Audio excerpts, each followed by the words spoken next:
Omorodion was just a boy when his world first began to fall apart. Born in the heart of Benin City, Edo State, Nigeria, his life took a harsh turn when his father abandoned his family. He was too young to understand why his father left, but he felt the absence deeply. It was as though the colors in his world had faded, leaving only shades of gray. His mother, a strong woman with kind eyes and a gentle smile, did her best to shield him from the hardships that followed, but Omorodion could see the pain in her eyes, the lines of worry etched into her face as she struggled to provide for them. The streets of Benin City became Omorodion's playground and his escape. With every kick of a tattered football, he could momentarily forget the hunger that gnawed at his belly or the sadness that clouded his heart. His brother, who was a few years older, shared this love for the game. But for his brother, it wasn't just a game, it was a passion, a calling. He saw in Omorodion a spark, something special, and he became his coach, mentor, and biggest supporter. Every day after school, or sometimes instead of it, Omorodion and his brother would head to the nearest field. It didn't matter if the field was just a dusty patch of earth with makeshift goalposts. To Omorodion, it was a sacred place, where he could forget everything and just play. His brother would drill him on the basics, dribbling, passing, shooting. But more than that, he taught Omorodion about heart, about resilience, about pushing through the pain when everything in you wanted to give up. As the years went by, Omorodion's skills grew sharper, and so did his passion. The game became more than just an escape, it was his life. He played on the streets, in the alleys, anywhere there was space. School, however, began to fall by the wayside. His mother worried, but she could see how much football meant to him. She couldn't take it away, even if it meant he might never know a life beyond the game. By the time he was 15, Omorodion was a force on the field.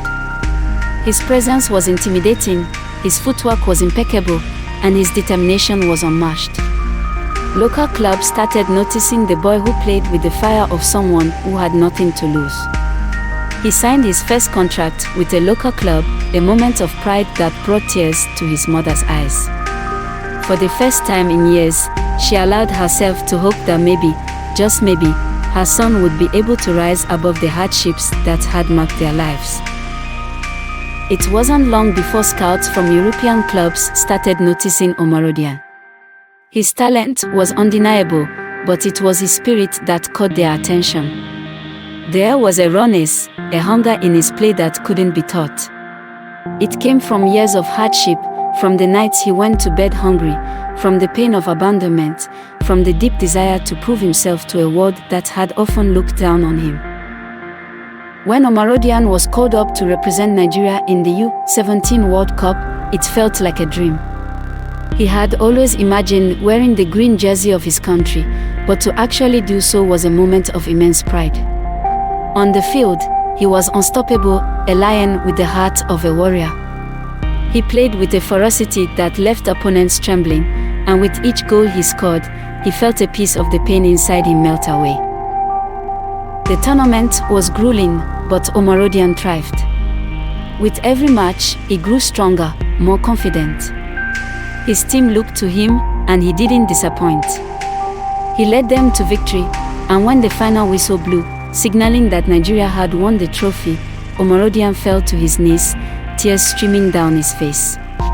It wasn't just about winning, it was about everything he had overcome to get there.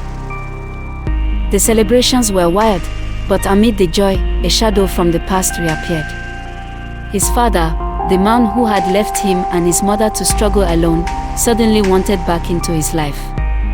He came to Omorodion, not as a father, but as a man filled with regret, begging for forgiveness.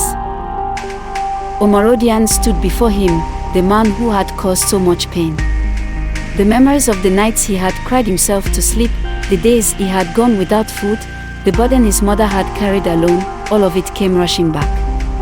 But as he looked at his father, broken and pleading, Omorodion felt something unexpected, pity.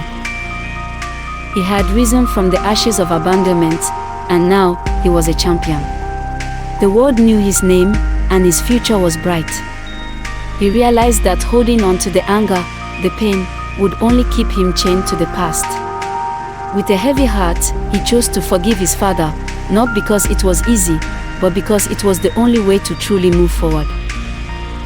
And so, Omorodion, the boy from the streets of Benin City, who had been abandoned and left to struggle, walked away from his past with his head held high, ready to embrace the future that awaited him.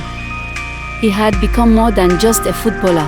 He had become a symbol of resilience, of the power of forgiveness, and of the unbreakable spirit of those who refuse to be defined by their circumstances.